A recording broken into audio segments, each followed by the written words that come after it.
চিতপুরে জোড়া খুনে ফাঁসির সাজা ঘোষণা করা হলো। অভিযুক্ত সঞ্জয় সেনকে ফাঁসির সাজা ঘোষণা, শিয়ালদা আদালতের সাজা ঘোষণা করেন বিচারক অনির্বাণ দাস।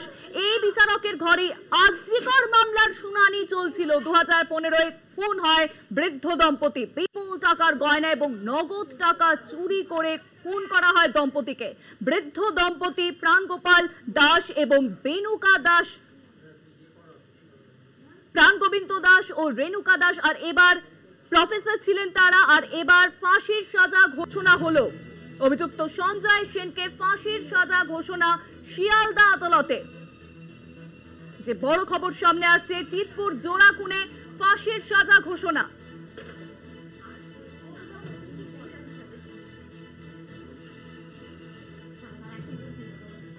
চিতপুর জোড়া খুন কাণ্ডে এবার ফাঁসির সাজা ঘোষণা। সঞ্জয় সেনকে ফাঁসির সাজা ঘোষণা করা হলো শিয়ালদা কোর্টের তরফ থেকে। আর বিষয়ে আরো জানবো, এখন নিউজরুমের সঙ্গে রয়েছেন আমাদের প্রতিনিধি রিয়া মাঝি। রিয়া, চিতপুর জোড়া খুন কাণ্ডে ফাঁসির সাজা ঘোষণা করা হয়েছে শিয়ালদা আদালতের তরফে। একদমই তোমায় জানিয়ে রাখবো যে অ্যাকিউজড সঞ্জয় সেনের ফাঁসির ঘোষণা। চিতপুর জোড়া খুনে মামলায় এই ফাঁসির ঘোষণা করলো শিয়ালদা আদালত এবং অনির্বাণ দাসের ঘরেই, বিচারক অনির্বাণ দাসের ঘরের এই ফাঁসির মামলা শোনানো হলো। আরজিকর মামলায় এই অনির্বাণ দাসই, তার ঘরেই কিন্তু এই তার বিচার পর্ব চলেছিল আরজিকর মামলায়, এবং সেই অনির্বাণ দাসই চিতপুর জোড়া খুন কাণ্ডে এবার তার ফাঁসির ঘোষণা করলেন এই সঞ্জয় সেন অভিযুক্ত। 2015 সালের এই ঘটনা, যেখানে দেখা গিয়েছিল যে প্রফেসর দম্পতি তাদের বিচারক, তাদের পরিচারক তাদের সঙ্গে থাকতেন এবং অত্যন্ত বিশ্বস্ত সেই পরিচারক তাদেরকে খুন করে সেখান থেকে নগদ প্রায় 2 লক্ষ টাকা এবং বিপুল পরিমাণের গয়না নিয়ে চম্পট দেয়।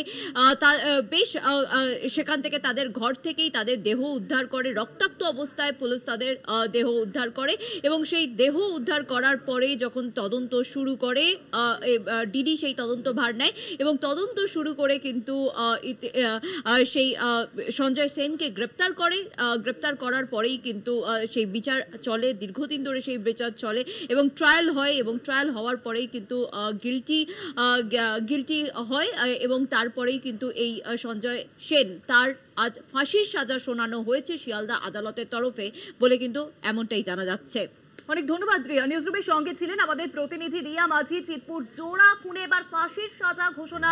অভিযুক্ত সঞ্জয় সেনকে ফাঁসির সাজা ঘোষণা করা হলো শিয়ালদা আদালতের তরফ থেকে। এবং যে বিচারকের বেঞ্চে এই মামলা চলছিল, সেই বিচারকই কিন্তু আরজিকর মামলার শুনানির সঙ্গে যুক্ত ছিলেন।